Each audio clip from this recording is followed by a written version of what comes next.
banaanbaxan ayaa waxaa looga soo horjeeda go'aankii xalay ka soo yeeray wasiirka wasaaradda waxbarashada xukuumadda federaalka ee Soomaaliya Cabdullaahi Goodax Barre ka oo ahaa in ardadii saddexdii maalin aynu ka soo gudubna galaysay imtixaanka shahaadiga ee dalka uu yahay mid waxba kama jiraan isla markaana dib loo qaadi doono.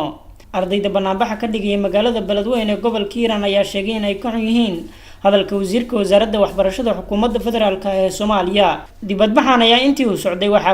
kalena ay ku dhaawacmeen waxayna sheegeen in ay ka xun yihiin in daleyska ciidamada dawladda Soomaaliya lagu waxyeeleeyo sida ay sheegeen.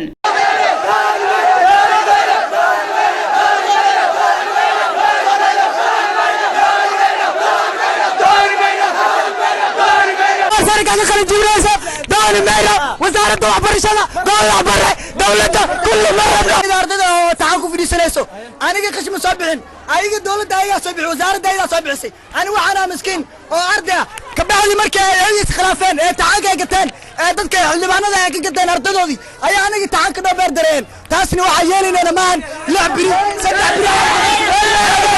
وعقل قولناي dadka markaan mudaharaadka aan soo qabanay xambada noo qaateen la dhashay gobolkan joogo isku sheegay macnaha dad reer gobolka Hiiraan oo haddana markaas ciyaalkii yarka mudaharaada xambada gurida oo kaliya gurida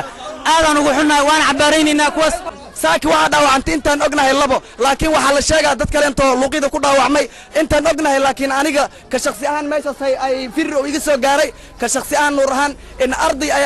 halkaas caloosha ay xabad ugu dhacday in dadka yalaanane waa dad oo diriiska ciidanka xiran ma aan anaga hadii ay diriis xiriin inay nagu gumaadaan ma aan hadii ay diriis xiriin inay anaga nagu jukayaan waxaan wadana anagaba diriis ayaga lamid ah dawladaha shisheeye way qiimeeyaan ardayda hadii ay banaanbax sameynayaan hadii kale dawladda ay kala tashtaan ayna xalay waan wargelin inaan biri mudaharaadayn oo aan ka soo horjeedno wasiirka maalmahan waa maqnay wuxuu ku maqnay xidka asigoo xidka ku maqan oo soo laabtay markuu soo laabtay imtixaanka xabba kama jiraan oo dhaay waxaan naga dilay lawil ayay naga xambad noogu rufteen warka waxa doonaynaa in Goodax Barre iyo dawladdu inay meel loo soo saaro wasaaradda waxbarashada imtixaanka bay ma yeelayno afarta maadino harti bas ku qaracay wax ku qaracayna mala wasaaradda waxbarashada waxa uu sheegay imtixaan inaan galayn imtixaan daba aan galayn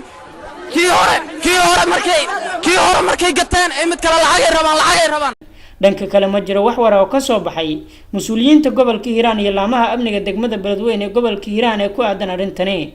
Umar Muxuddin Umar, telefishinka Horyaal, magaalada Beledweyne.